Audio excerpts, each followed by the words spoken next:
Hi there, I'm James Strode, publisher of the International Comparative Legal Guide to Aviation, Finance and Leasing.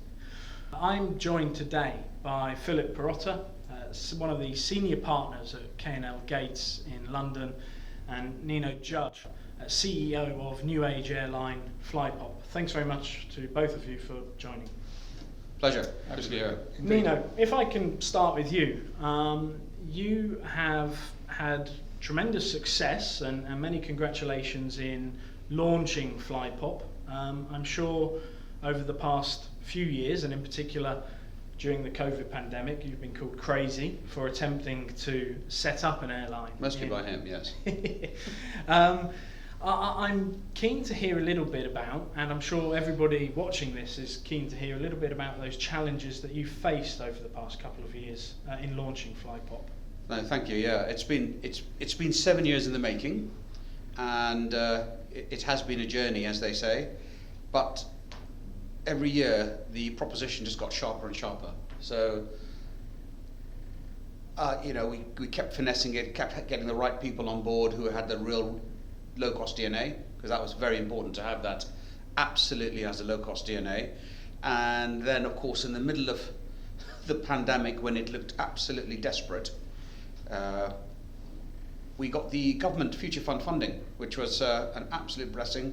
The British Business Bank recognised that Flypop's business model of low-cost travel to the second cities of South Asia, Africa, Caribbean and North America was absolutely the perfect opportunity for British trade and British passengers to be able to visit, and for the other countries to visit us. So we got funded by the British Business Bank in October 2020, and then private equity followed on top of that. And of course, then the difficult bit started. So I had the vision and the dream of what to do, but then you have to really get the right people involved to make it happen. The specialist aviation, in ops, in sales, and of course in legal.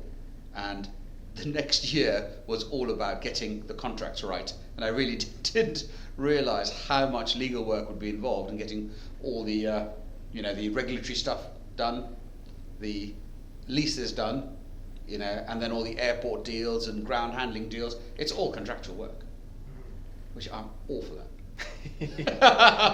and that's where we have Philip to come in handy. And exactly. Philip, I suppose if I can turn to you, you've been in the aviation industry for 30 years or so now, and undoubtedly over that time you've seen the good, the bad and the ugly of the industry itself, and alongside that I'm sure your role as a private practice lawyer's changed along with the industry.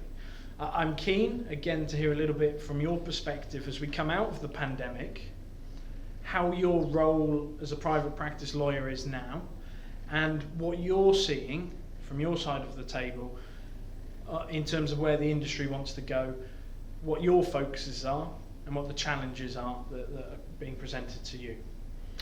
Yeah, I think that question sort of needs to be answered on two levels. First of all, thank you very much for mentioning 30 years. That was a magical milestone moment. That was kind. Yes, indeed. No, I think on one level it's very basic and very simple. I think the key for private practice lawyers, certainly in the aviation space, is to remain as relevant as you possibly can at all times. That means you've got to be very robust and adaptable to the changes. In one of the reasons why people like myself are involved in the aviation sector is because it is constantly challenging, constantly changing. If you're not relevant, you soon find out. People don't tend to, talk to you anymore in brutal terms. So that is an ongoing thing coming out of, as you say, the pandemic and the changing environments that we're faced with in terms of the market and dynamics in the industry generally.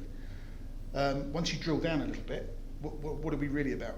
As a private practice lawyer in aviation and aviation finance and leasing, it is about bringing best practice to as many situations as you can based on those historical experiences that you've referred to. And it's actually making sure that you don't waste people's time. We have to remember we're facilitators and supporters. We're not the deal. And so, one of the things that we always talk about as a team internally, you don't have to kill the other side to get a good deal. You're ultimately partners trying to facilitate business, because people like Nino, who we're delighted to be involved with and supporting because he's very much captured the zeitgeist of the time with his operation and his plan. We're here to help him make that happen. We're not here to get the best deal possible, and we're equally not here to show people how good we are, either as lawyers or business people.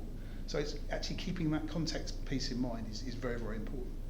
So that's probably a long-winded answer, but I think relevance and the knowledge of the context in which we're operating are both two very important things, probably more so now than ever. Mm-hmm. Fantastic. And one of those particular points of context that has come up time and time again, and certainly highlighted this summer here in the UK and so forth, is the environment. I think we probably sit here as three aviation enthusiasts, if I could say that. And but not plane spotters. and we could Talk for yourself. we could probably say, or for certain say, that the aviation industry brings diaspora together. It connects people like no other mode of transport can.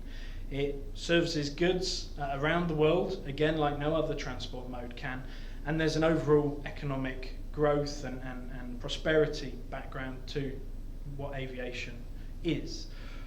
However, as I say, there is something on everybody's minds at the moment, and that is climate change. So that leads me to ask you, Nino, a little bit about climate change from your perspective as a CEO of an airline.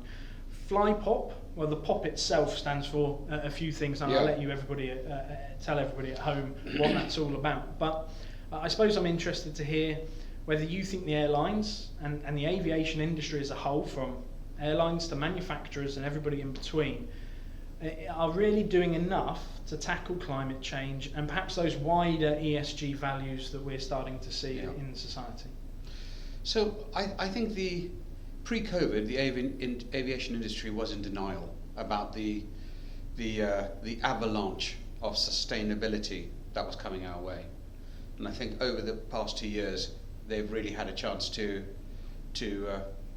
take it in and to come up with a much better response, which I think the aviation industry is trying to respond, because at the end of the day, only 2% of carbon emissions come from the aviation industry, but it's the same people who fly. Too much. So we have to be on the front foot, otherwise this avalanche will consume us. I don't think we're enough. I don't think we're enough on the front foot, and we are really looking for much more leadership from Willie Walsh, the head of IATA, to bring in sustainable aviation fuel for long haul, because in the near term, the manufacturers are not going to be able to provide us with electric planes, or hydrogen planes, which ultimately is the solution. That will be the solution for short haul within the next 10 years, and short haul up to 3 hours is really going to have to transform itself, because we do have the European Union bringing in legislation to prevent short haul travel if there's electric trains available. So that is happening.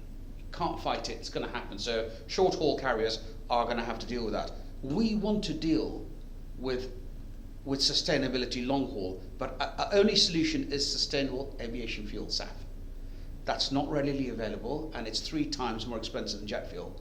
So if we can get those costs down, and everybody is forced to put in 5% SAF year 1, 10% year 2, and over 10 years we're up at 100% SAF, but the whole industry does it as a whole, it's so achievable.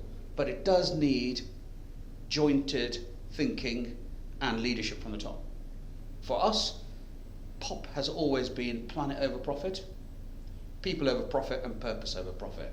And I say myself, travel with purpose. Don't just travel willy-nilly. Even though we're a low-cost carrier, travel with purpose. If you have to go and visit your one holiday a year, if your funeral or your wedding, go. But just because fares at low-cost carriers provide low fares, think about the environment. Every passenger traveling with us is carbon offset. We plant a tree for each leg. So actually you end up traveling carbon negative with us. So we'll carry on doing that, but we welcome SAF coming in, even if it means fares going up. If we all do it together, it's achievable.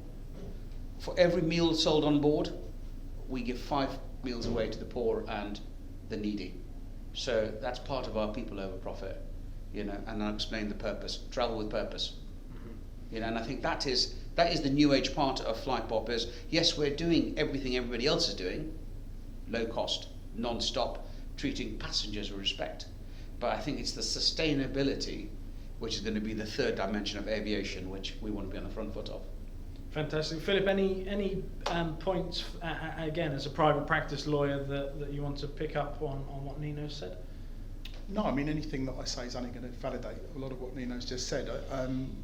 There's clearly an umbrella to this, which is how is the whole industry going to move forward in a coordinated way to make the changes that are already being made in certain areas. I mean, sustainable aviation fuel clearly being at the forefront of that at the moment. Huge burden on the manufacturers to accelerate their technical programs, to bring in new engine technology, etc., etc. Going back to the point about 30 years in aviation, I look at myself and I look at the question that you just posed, and I see IATA's target of zero emissions by 2050. That's 28 years away from now. And looking back to looking forward, as a famous philosopher once said, teaches you a lot. We'll be at 2050 before you can blink. So I just wonder, what we can be doing to avoid irrevocable damage to the environment in those 28 years, which will go so fast, and how is that going to translate into making operations both viable and environmentally attuned? It's a huge challenge, but at least the good news in all of that is everybody is now on the case. There's clearly an acceptance and a recognition that change needs to happen, and it is happening. My question is simply, can we all combine efficiently enough to make the changes in the time that's needed? Mm-hmm. And I think today's conversation has struck upon COVID, sustainability, and both issues not necessarily positive for the industry and not necessarily embraced by the industry, of course. If you look at today's market, we're seeing inflation going through the roof, we're seeing rising interest rates, there's a war on in Ukraine that doesn't seem to be ending anytime soon. Philip, if you could offer again just some thoughts on how the industry is going to jump over these next hurdles that are coming, and really how it's going to react as far as its positive and continued outlook goes. Well, give it the trite answer. It's very, very difficult to predict with so many seismic events, following one from the other at the moment. If you subscribe to the view that actually at the end of the day it will be the consumer traffic that drives the industry, what we're seeing obviously right now in the immediate term is an explosion of demand as people suddenly find they can travel again, and we see the strains that's being placed on the infrastructure, not just in the UK and Europe but worldwide. You read and hear and discuss and observe with your own eyes very regularly the strain on airports and infrastructure around the world as the world bounces back to travel.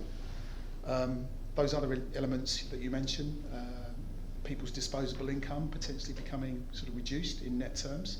Will they be prepared to dedicate so much to travel going forward? It's possibly unlikely if the metrics continue in their current direction. But one of the reasons why I think aviation is both stimulating and rewarding in the context of being able to make a contribution to making things better. It's part of the world. It's how the world operates now. So there's always going to be a demand. There's always going to be people with an interest in facilitating, not just lawyers, but more generally, facilitating new operations, new businesses, new routes to support the global need for transportation mechanisms. And aviation won't be going anywhere other than the number one spot for that. Mm-hmm. But clearly, there's a lot of uncertainty and it's impossible to predict. Sure. Nino, I see you nodding your head to a lot of what Philip said there. From your perspective, the upcoming challenges, do you think the aviation industry as a whole has enough to embrace them still? So it's possibly the worst time ever to start an airline, so hooray to me. But the one thing that Go Tiger. The one thing that has been proven over history is during any recession, the low-cost carriers actually take much more market share, because when there's a squeeze on disposable income, you're not going to go for the legacy carriers, which are going to, are now to India, for example, are over £1,000. They'll, even though they might not want to travel low cost, but £500-600 is their budget, they'll do it. So I feel confident that our low cost product will thrive in any recession, there are still huge, risks. We could have another wave, right? So that for me is the biggest risk. I can hedge fuel. I think the demand's going to be there more and more for travel from the west to the east, South Asia, and that I'm certain of. And I know our costs are non-jet fuel costs are probably the lowest in the world. So I think I'm well placed for a recession, but the big thing is we just do not need another wave of Omicron, which locks us down. Because once you press the button for sales and jet fuel, just stopping all that is an expensive business. Yeah, fantastic. And if I may take this opportunity just to move the conversation on slightly, about the ICLG publication. Philip's our contributing editor, and actually I think perhaps it would be nice for you, Philip, just to mention a little bit more about what's within the publication this year that we launched a couple of months ago now, in terms of jurisdictional coverage, topics and so forth. That'd be great for you guys to tell the folks. Yeah, sure, happy to do that. In very general terms, obviously we're delighted to be involved, delighted to be contributing editors to the publication. I think since its launch a couple of years ago, the feedback has been absolutely phenomenal. And it's not as if we're doing something which is completely new in the marketplace, but I think what ICLG have come up with is a format and an approach to distributing the know-how and the information that all the contributors have given to it in a way which makes it very, very useful, that word again, relevant to their businesses. And the overarching response has been, we like the format, we like the fact that we can reach into and understand on a question and answer basis, or we can just take a bit more of a relaxed approach and do a cover to cover read. It's actually very informative and actually quite interesting as well. So that's a really nice balance to have achieved, I think, and I think the publishers should pat themselves on the back for that. In terms of the changes this year, we've obviously got some more jurisdictions that have found their way into the edition. The standout ones for me, Malta and India, I think. Malta becoming an increasingly relevant leasing jurisdiction, which is attracting a lot of investment on the metal side. And India, of course, is about to go through, not least with operators such as Nino, is going through its latest iteration of being such a relevant market and such an relevant aviation economy. So those two contributions, I think, will be particularly well thumbed by the recipients. So well done. Thank you. And Nino, I know you probably would rather not read necessarily the publication. He tells me he has, though. But I'm sure you've got a bunch of legal team behind you that do see value in the publication and do have a copy on their shelves. I'm keen just to hear your perspective from sitting behind the other side of the table in that sense. What do you get out of the ICLG publications, and who should be picking one of these up? So I suffer from dyslexia, so actually reading one of those has been difficult in the past. But Philip sends me the book and says, that's one for you to read, because I always ask him questions about the complexities of leasing and finance and sale and leaseback, and it's kind of a bit of a dark art. Nothing in the part has been written about it, but at least I can read something and have as much information as possible to talk sense to Philip and the lessors about what I want to do. So it's a great crib sheet for me as an entrepreneur, just to know enough to talk sense with the people who are the specialists. So it's been very useful the last couple of months. Philip's been saying, read that one, because you always ask me rubbish about that. No, and read that one.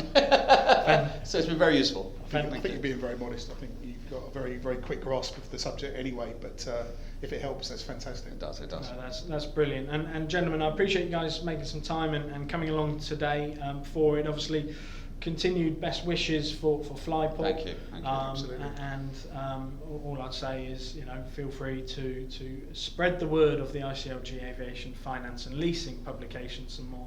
Yeah. So thanks again. Pleasure. Do tag us on social media and I'll make sure everyone knows. We will do. Thanks a lot, James. Appreciate that. Thank you.